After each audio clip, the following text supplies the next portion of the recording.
He trusted her with his pulpit. He trusted her with his son. He never knew she was sleeping with them both. In the fall of 1957, Pastor Eli Morrison was more than a preacher in Hartwell, Louisiana. He was the town's conscience, the man they called when marriages failed, when crops died, when families lost their way. But what Eli never saw coming was the betrayal growing inside his own home. Celeste Morrison, his beautiful young wife, and Malik, the boy Eli had raised as a son, sharing the kind of secret that could end more than just a marriage. It could end a life. When whispers of their relationship threatened to surface, Celeste didn't beg for forgiveness. She didn't pray for mercy. She planned a hunting trip. And before the sun rose over Hartwell's pine woods, a single shotgun blast ripped through the silence. What followed wasn't just murder. It was a revelation so vile, so devastating, that even the steeliest investigators said they'd never forget what they found buried beneath the Morrison name. Some betrayals shatter families. This one shattered the town. In the 1950s, there were towns so small you could hear the church bells from every porch. Hartwell, Louisiana, was one of them. A place of cotton fields, dirt roads, and deep traditions, where names mattered, appearances mattered even more, and the pulpit stood higher than the mayor's chair. At the center of it all was Pastor Eli Morrison.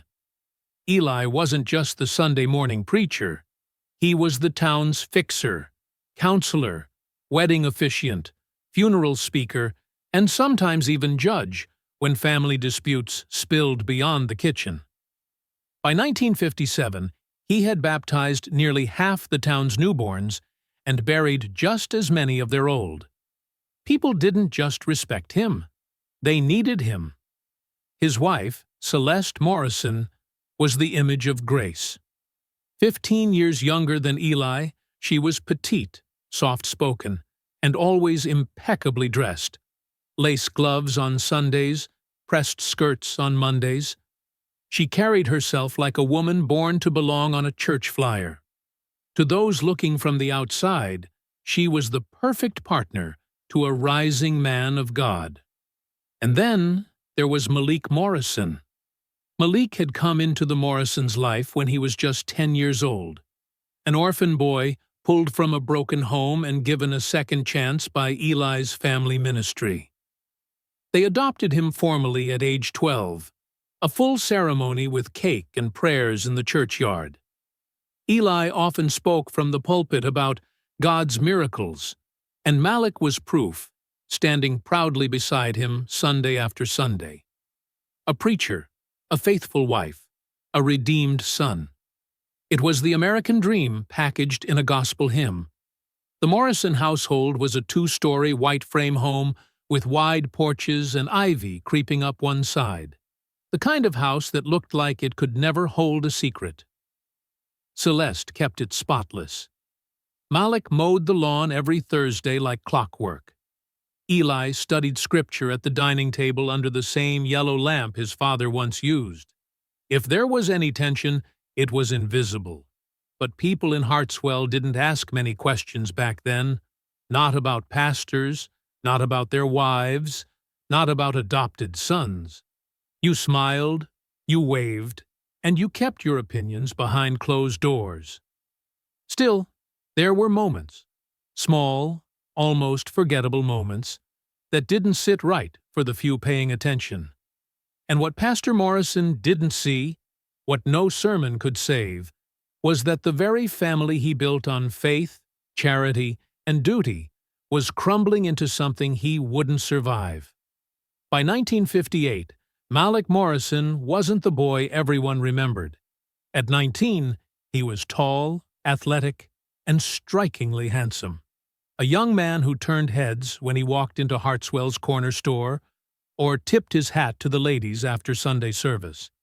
The town still called him the preacher's boy, but Malik was no longer a boy. He was a man growing restless under the weight of expectations he never asked for. And Celeste Morrison noticed. It didn't happen all at once. There was no lightning bolt, no scandalous first kiss whispered about behind pews. It began, as most dangerous things do, with permission too small to notice. Malik wasn't naive. He knew the difference between motherly affection and something heavier. But after years of loneliness, of being a charity case held up to the town as a symbol of redemption, the attention was intoxicating. And Celeste wasn't confused either. She was a woman who had spent a decade playing the dutiful wife to a preacher she admired, but never loved the way a woman was meant to. Eli's life revolved around scripture and service. Celeste's revolved around being seen and not heard. Malik became the crack in that perfect world. It started with glances, then conversations laced with compliments, just bold enough to leave a sting. Malik, craving something that felt like belonging on his own terms, not as Eli's miracle child, leaned into it. By early spring, the line had been crossed. It wasn't a violent seduction. It wasn't a manipulation laid out in calculated steps. It was two people, lonely for different reasons, making the worst choice at exactly the right moment to destroy everything around them. The first time they got sexually intimate, it was in the Morrison home, while Eli was away at a revival meeting 2 towns over. It was hurried. It was wrong. And neither of them stopped it. What followed wasn't shame. It was secrecy. A mutual agreement, unspoken but solid. What happened would stay hidden. It would be buried like the unspoken things in Hartwell always were.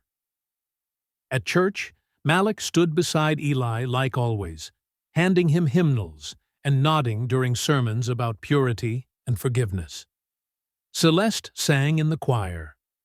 But when they passed each other in hallways, in kitchens, in living rooms, they carried something heavier than guilt. It was possession. It was pride. It was the thrill of getting away with it. For a while, they thought it would be enough to just keep the secret.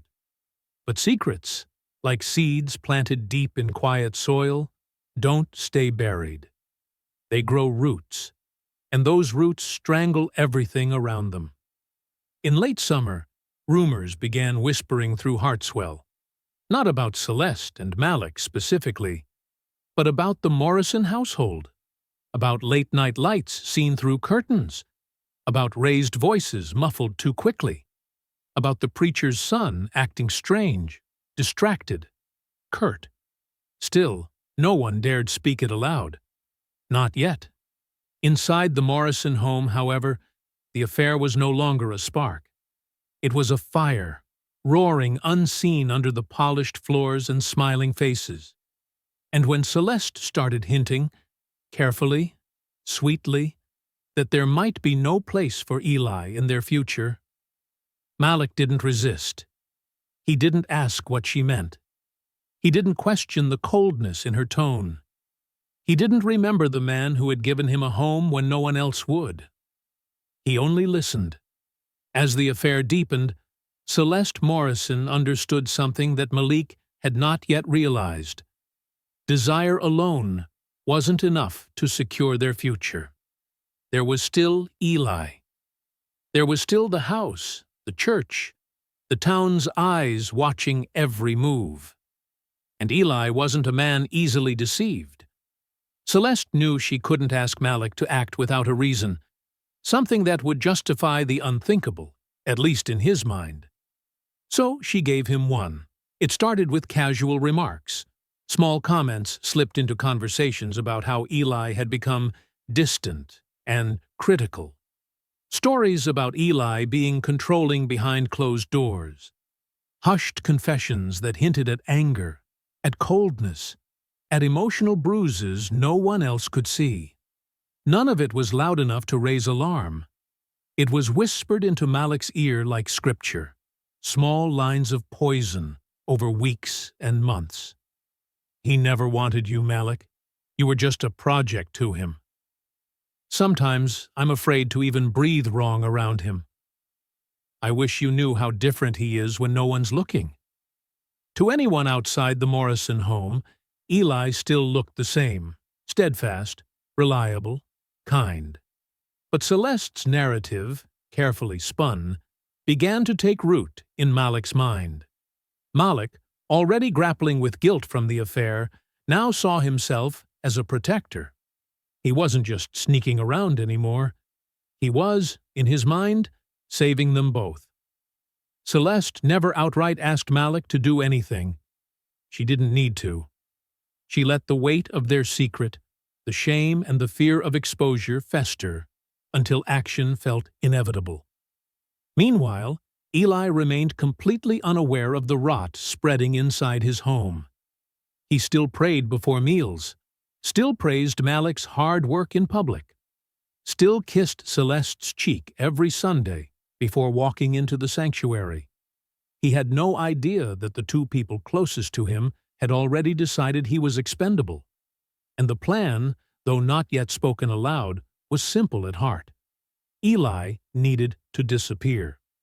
But it had to look natural. Tragic, but not suspicious. Celeste knew the town would never believe foul play unless the evidence was undeniable. And in a place like Hartwell, a hunting accident was as natural as a summer thunderstorm. Everyone hunted. Everyone knew accidents happened. A single misfire, a panicked call for help, a funeral filled with weeping and casseroles, and the preacher's wife and adopted son could quietly rebuild their lives without a whisper of suspicion. It was almost too easy, but as the plan crystallized silently between them, Malik began to feel something gnaw at the edges of his certainty. Not guilt, not fear, doubt. Because somewhere deep inside, Malik still knew what Eli had been to him once, a father when he had none, a steady hand when the world around him was falling apart. Celeste could spin her stories. She could paint Eli as cruel, cold, indifferent. But memory has its own stubborn truth. And even as Malik stood closer to betrayal than he ever had, a part of him still remembered the man who once knelt beside his bed and prayed for his nightmares to end. The tension was there. It was real. But for now, it was buried under lust, pride, and the illusion of freedom. And Celeste, sharp, patient Celeste, knew that time was running out, because secrets like theirs didn't stay hidden forever in small towns like Hartwell. Something had to be done. And soon. By the winter of 1958, Celeste Morrison had mapped out every piece of what needed to happen. The annual Hartwell Men's Hunting Retreat was just weeks away. A long-standing tradition where the townsmen packed their rifles, disappeared into the pine woods for 2 days, and came back either with deer or tall tales. Eli had gone every year without fail. This year, Celeste suggested Malik join him.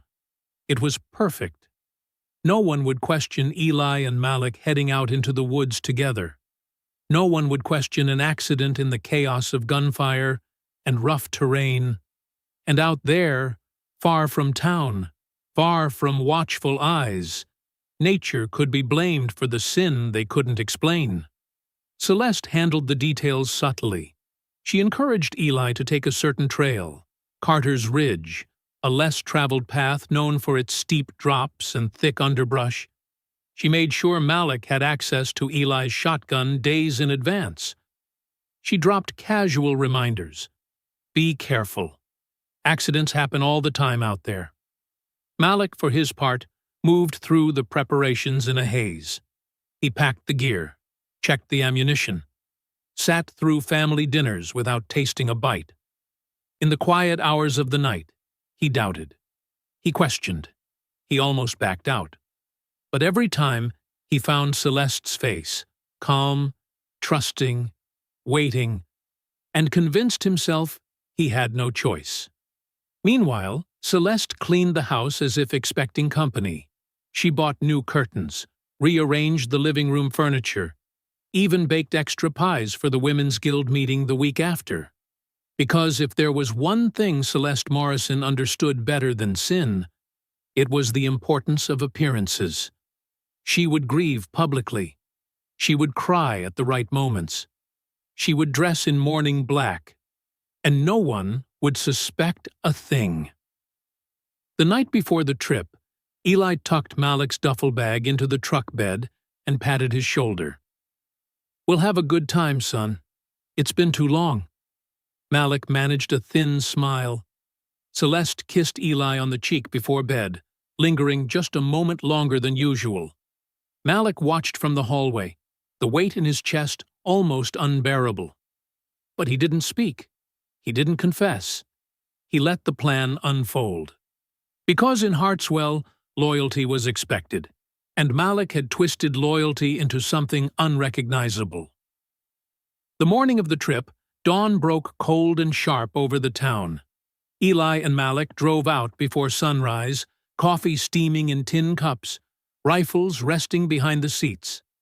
The pine woods stretched endlessly before them, silent, ancient, and indifferent. By the time the first shot echoed through Carter's Ridge, there were no witnesses. Just the trees, and the two men who had walked into them as father and son. But would not both walk out? The woods at Carter's Ridge weren't friendly to strangers. Thick pine trunks crowded the narrow trails. Sharp underbrush caught at boots and jeans. It was the kind of place where sound carried strangely, and shadows moved longer than they should. For seasoned hunters like Eli Morrison, it was familiar ground. For Malik, it was a maze. They set up camp just before noon, a modest clearing near a shallow creek. Eli strung a line between two trees for hanging gear. Malik moved stiffly, quieter than usual, but Eli chalked it up to nerves. A boy stepping into manhood. What father wouldn't understand that? After a small meal of salted ham and biscuits, they split up to cover more ground, agreeing to stay within a few hundred yards of camp. Eli moved confidently, shotgun slung over his shoulder. Malik trailed farther behind, every step heavier than the last. The plan wasn't complicated. At a certain marker, a crooked oak tree shaped like a bent arm, Malik was supposed to fire. One shot. Center mass. Panic afterward could be blamed on shock. But when the moment came, Malik froze. Eli stood 20 feet ahead, studying a trail of deer tracks near the edge of a dry creek bed. His back was turned, his posture easy, no suspicion, no fear. Malik gripped the shotgun tighter. He raised the barrel, pulled the trigger. The blast cracked the air, scattering birds from the trees. Eli collapsed instantly, dropping face first into the dirt. For a moment, the woods were utterly still. Then Eli groaned. He wasn't dead. The shot had struck him in the lower back, tearing into muscle and bone, but missing the heart. Malik panicked. This wasn't how it was supposed to happen. It was supposed to be clean. He approached slowly, watching as Eli tried and failed to push himself up. Their eyes met, and in that moment, something irreversible passed between them. Recognition, hurt, and a question neither would ever voice aloud. Malik raised the shotgun again. A second blast. This time, Eli stopped moving. Malik stood there, trembling, for what felt like an hour. Then he fell into the next part of the plan. He stumbled back toward camp, sobbing loudly enough that anyone nearby would hear if they were there. He fired a third shot into the air, an old hunter's distress signal. Then he collapsed by the truck, waiting for enough time to pass before driving back into town. When he finally arrived, face streaked with dirt and tears, he told the sheriff the story he and Celeste had rehearsed. They'd gotten separated. He'd heard a shot. He found Eli collapsed, gun still in hand. A tragic accident, nothing more. In a place like Hartwell, It almost worked. The sheriff, a man who had hunted these woods himself since boyhood, nodded along grimly. Hunting accidents happened, especially with inexperienced partners. There was no reason to doubt the preacher's son. The town mourned Eli Morrison as a fallen hero, taken too soon by the very nature he loved. Celeste wore black to the funeral. She wept openly at the altar. She held Malik's hand in front of the congregation and whispered words of comfort. To everyone watching, they were a portrait of grief. Only Malik knew the portrait was a lie, and in the days that followed, that lie began to eat him alive. At first, Malik insisted nothing was amiss. He maintained that the hunting incident was an unfortunate accident, a tragic misfire in the deep pine woods that claimed his father's life. But his story started to fracture. One afternoon, a local gas station clerk reported that Malik appeared agitated and distracted as he picked up a refill. Instead of his usual calm demeanor, his eyes darted around as if searching for something hidden behind each passerby. Rumors began circulating in Hartwell. A neighbor mentioned hearing muffled cries on quiet nights near the homestead. Another recalled seeing Malik pausing in front of the old hunting cabin he and his father sometimes frequented, staring at the door as if it held answers. The conversation eventually reached local law enforcement when an anonymous call was made. "There's something off with the Morrison boy. He's been walking around like a ghost since that hunting trip." Reuben Graham, the long silent preacher and father figure of the household, remained oblivious to most of these unsettling changes. His public statements still painted the shooting as a mere hunting accident, and the community's grief continued without major disruption. Yet behind closed doors, Malik's inner torment grew. Meanwhile, Celeste Morrison maintained a calm facade. She continued to attend functions and provide comfort to Reuben, who accepted her explanations without further scrutiny. Yet whispers in the corridors of the community grew louder. Some church members began to recall how Celeste's support for Malik was oddly insistent, almost too convenient. Investigators later discovered that phone records and local surveillance showed Malik frequently dialing a number he once shared with a confidant, a number that, when traced, led to a rural farmhouse where Malik's biological sister had resettled years ago. This connection, while initially minor, added another layer to the budding puzzle. The possibility that Malik might have been trying to seek solace from someone who understood the deep-seated family pain he carried. When investigators quietly reopened their inquiries into the circumstances surrounding Eli Morrison's death, they didn't focus on Malik immediately. Instead, they turned their attention to the one person who had seemed almost too composed throughout the ordeal: Celeste Morrison. It began with small inconsistencies. Celeste's account of the days leading up to the hunting trip differed slightly from Malik's recollection. Her explanation of how she encouraged the father-son bonding trip sounded rehearsed, word for word identical in multiple conversations, a fact investigators found unsettling. Then came a slip. During a conversation with a neighbor, Celeste casually mentioned that she and Malik had discussed Eli's tendency to get angry under pressure just days before the trip. It was an offhand comment, but it was also a contradiction. In her official statement to authorities, she had insisted she knew nothing of tensions between Eli and Malik.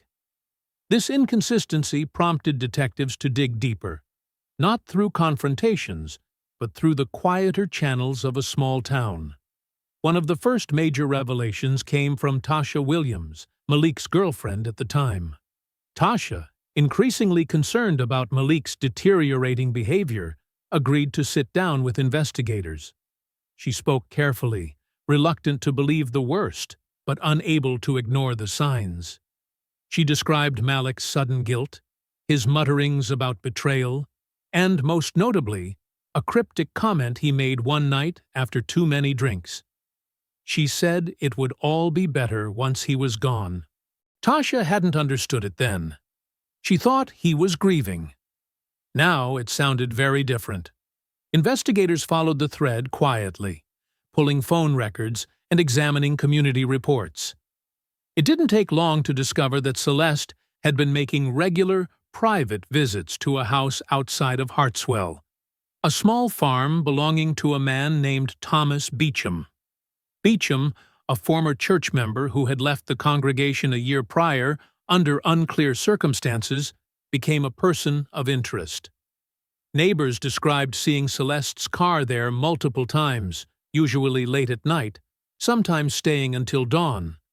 When questioned, Beecham initially denied everything, but under pressure, he confessed to a long-standing sexual relationship with Celeste, one that had resumed months before Eli's death.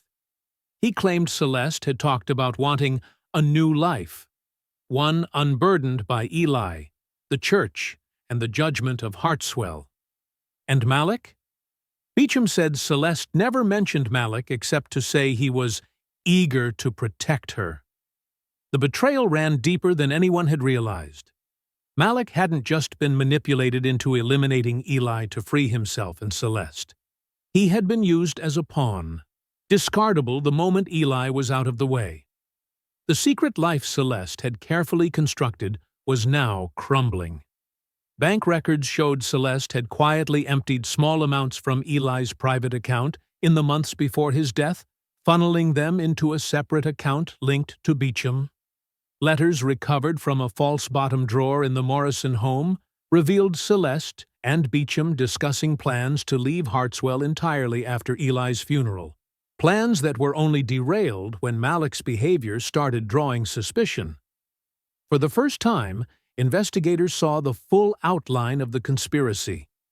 By late winter, Malik Morrison could no longer hold himself together. Unable to stay under Celeste's gaze any longer, Malik packed a single bag and left Hartwell without warning, driving 4 hours north to a rundown farmhouse on the edge of Pinebrook County, where his biological sister, Janelle, lived with her husband. Janelle hadn't seen Malik in years. Their relationship had always been strained. Two products of a fractured bloodline trying to pretend their past didn't matter. But when Malik showed up on her porch that night, hollow-eyed and shivering in the cold, she knew something was wrong enough not to ask questions. It took 3 days before Malik spoke a word about it. When he finally did, it came out in broken fragments. The affair, the murder, the manipulation, the discovery that Celeste had another lover waiting in the wings. At first, Janelle thought he was delirious. But as the pieces fit together, the timing, the behaviors, the suddenness of Malik's collapse, her disbelief turned into horror. Janelle begged him to go to the sheriff. Malik refused. He said no one would believe him, said he was already damned, said there was no coming back from where he'd gone. But Janelle knew better. She waited until Malik passed out from exhaustion late one night. Then she made the call herself. When deputies arrived the next morning, Malik didn't fight, didn't lie, didn't ask for a lawyer. Sitting stiffly at the cracked kitchen table of Janelle's farmhouse, hands wrapped around a chipped coffee mug, he told the story from beginning to end. No dramatics, no pleas for sympathy. Just the plain, devastating truth. How he had crossed a line he never should have crossed. How he had pulled the trigger not once, but twice. How Celeste had whispered promises she never intended to keep. The confession shocked even the seasoned investigators. Small-town deputies, hardened by years of farm disputes and occasional domestic violence cases, sat stunned as Malik quietly detailed every step leading to the so-called hunting accident. When he finished, the only sound in the room was the ticking of the kitchen clock. Malik didn't ask what would happen next. He already knew. He was handcuffed without resistance and transported back to Hartwell under heavy escort. There, the case that had begun with prayers and casseroles would now unravel under the weight of something much heavier: the truth. And once the truth cracked open, it wouldn't just consume Malik. It would drag Celeste Morrison down with him, exposing secrets so ugly even the most hardened souls in Hartwell would struggle to forgive what had been hidden in plain sight. Because guilt has a voice, and when it finally speaks, there's no silencing it. Word spread faster than official channels could manage. By the time Malik was officially booked at the small Hartwell County Jail, most of the town already knew. Pastor Eli Morrison had not died by accident. Under interrogation, Malik repeated his confession with calm clarity. There were no wild defenses, no shifting blame. He admitted the affair. He admitted the planning. He admitted firing the shotgun, once to wound and again to finish. But most devastating of all was his statement about Celeste. He described in painstaking detail how she had seduced him, how she convinced him that Eli was a tyrant they had to escape, and then how she had prepared the cover story so meticulously, encouraging Malik to practice his tone, rehearse his panic, perfect the image of a grieving son. Malik handed investigators the blueprint of the crime Celeste thought she had buried under the pine needles of Carter's Ridge. Police wasted no time. Within 24 hours of Malik's full confession, a warrant was issued for Celeste Morrison's arrest. She was taken into custody at her home, wearing mourning black, sitting quietly by the window as if waiting for someone to come knock. During her arrest, Celeste didn't resist. She didn't cry. She didn't even speak. In interviews, officers later described her as eerily detached, as though she had long expected this day to arrive. But the investigation didn't stop there. A search of the Morrison residence uncovered even more damning evidence: letters between Celeste and Thomas Beecham, the man she had secretly planned a life with after Eli's death. Receipts for train tickets under an assumed name, tickets dated just weeks after Eli's funeral. A hidden vial of sedatives in Celeste's dresser, raising questions about whether she had ever intended for Malik to survive the fallout if things went wrong. The prosecution's case came together swiftly. Celeste was charged with conspiracy to commit murder, sexual exploitation, and fraudulent financial activity tied to the misuse of Eli's accounts in the months before his death. But even more stunning was what surfaced in the autopsy review. When Eli's body was exhumed, under pressure from the ongoing criminal investigation, for a full toxicology screening, forensic examiners found low traces of a mild poison, likely administered in small doses over time. It wasn't enough to kill him outright, but enough to weaken him, make him slower, easier to control, more vulnerable when the final attack came. It painted a picture even darker than anyone had imagined. Eli Morrison hadn't just been betrayed, he had been systematically dismantled, emotionally, physically, until he was a shell of the man everyone thought they knew. At Malik's trial, the confession was played in full for the jury. There were no dry eyes in the courtroom, not because of sympathy for Malik, but because the sheer weight of what unfolded, the depth of betrayal, the carefulness of it, the coldness, was almost unbearable to hear. Celeste's trial followed swiftly. She pleaded not guilty, but Malik's testimony, the physical evidence, and her own paper trail left little room for doubt. After 4 days of deliberation, the verdict was unanimous: guilty. Malik Morrison received a 25-year sentence with eligibility for parole in 15 years, granted due to his full cooperation and confession. Celeste Morrison was sentenced to life imprisonment without the possibility of parole. In her final court appearance, Celeste spoke no words of apology. She simply stared forward as the judge read the sentence. The town of Hartwell would never see another Morrison lead their Sunday prayers, because some betrayals aren't just crimes. They're scars carved so deep into a town's history that they can never be erased. When the final gavel fell in the case of Eli Morrison's murder, it didn't bring celebration to Hartwell, Louisiana. It brought silence. The kind of silence that falls over a community when people realize that the darkness didn't come from outside. It grew quietly among them, under trusted roofs, inside trusted homes. Malik Morrison was transferred to the state penitentiary 2 counties away. At only 21 years old, he was a convicted murderer, labeled forever by a crime he both committed and was manipulated into committing. Celeste Morrison fared no better. Sentenced to life without parole, she disappeared behind the walls of a women's correctional facility deep in southern Louisiana. Guards described her as cold but compliant. She participated in no programs. She requested no chaplain visits. Her cell remained sparse. A Bible left unopened, a single photograph of herself at her wedding to Eli, smiling, young, untouched by the weight of her future.